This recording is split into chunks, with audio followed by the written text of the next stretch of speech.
What's going on, everyone? My name is Gary Nelson. I'm a licensed professional counselor, and welcome back to the Counseling Corner. Last time on Before You Say I Do, I talked about having a conversation with your partner about their family history of any mental health disorders or any potential illnesses that are in the family.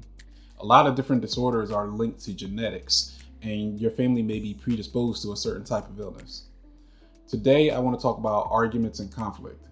You see, all relationships have points in time when there's tension, whether it's arguing, whether it's being passive aggressive, sometimes even leaving. How you argue can tell you a lot about your partner's fears and vulnerabilities, and it can tell you a lot about how you interact with your partner's fears and vulnerabilities. Or, in other words, how you're carrying each other's baggage. We all have primary and secondary emotions. Primary emotions are the first in your belly emotion that comes from your immediate surroundings. That's where you feel that deep pit in your stomach and the tightness in your chest and symptoms in different parts of your body. And as you can imagine, some of the primary emotions that you feel are sadness, happiness, anger, shame, excitement, fear. When you have a tense moment or conflict in your relationship, the primary emotion is usually unspoken. For example, you're looking through your partner's phone and you find a text message from their ex, and immediately it feels like your heart falls down into your stomach. The deep pit you feel is your primary emotion of dread, and you don't know what you're about to see, but you have this overwhelming feeling that it's going to be something bad. Let's say your husband or your boyfriend has been gone all day, every day, working for the past week. Your primary emotion is that you feel lonely, but instead of telling your boyfriend you feel lonely, you use a secondary emotion of anger that came as a result of the loneliness and started calling him, accusing him of seeing someone else. Or when he gets home, you let the anger cause you to ignore him and be quiet and dismissive. You see how an innocent primary emotion can be distorted and made into a conflict by acting on the secondary emotion?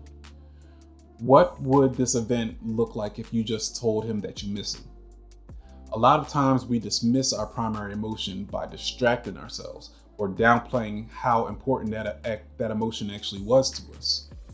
How many of us have been too prideful to tell someone we miss them, so we act like we're unfazed, like we don't need that person? And then as a result, our partner feels like they don't matter to us because whether they're going or not, we act like we don't care. Now, because we act like we don't care, they start to leave the house more often for longer periods of time to show you how much they don't care, instead of just acting on their primary emotion of hurt. When this wouldn't have been an issue if your partner was vulnerable with you and said, "I feel like you don't care if I'm around or not." How do you think you would respond to that? Would you react with your primary emotion and say, "No, I actually really missed you and I tried to distract myself"?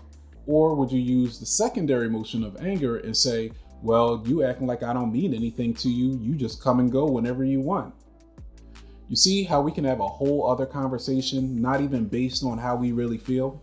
So before you say I do, talk to each other about how you tend to think and behave when you're upset. How do you tend to behave when you're angry or sad? Do you isolate? Do you ignore?